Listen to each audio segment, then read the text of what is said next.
வாகனங்கள் அடுத்தடுத்து மோதி கோர விபத்து ஏற்பட்டது. பரபரப்பு காட்சிகள் இதோ. பெங்களூரு டு கிருஷ்ணகிரி சாலையில் ஓசூர் அருகே பேரண்டன் பள்ளி என்ற இடத்தில் பயங்கர சாலை விபத்து நடந்துள்ளது. இந்த விபத்தில் 8 கார்கள், 2 பஸ்கள், 4 லாரிகள் மோதிக்கொண்டன.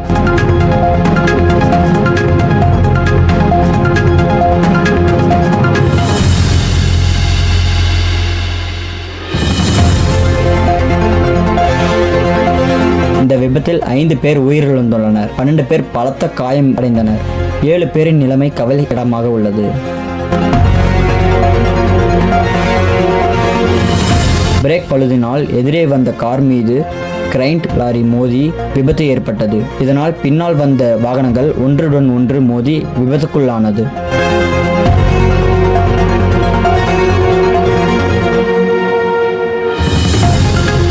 சேலம் நியூஸ் உடனுக்குடன் தெரிஞ்சுக்க சேலம் நியூஸ் எக்ஸ்பிரஸை உடனே ஃபாலோ பண்ணுங்க.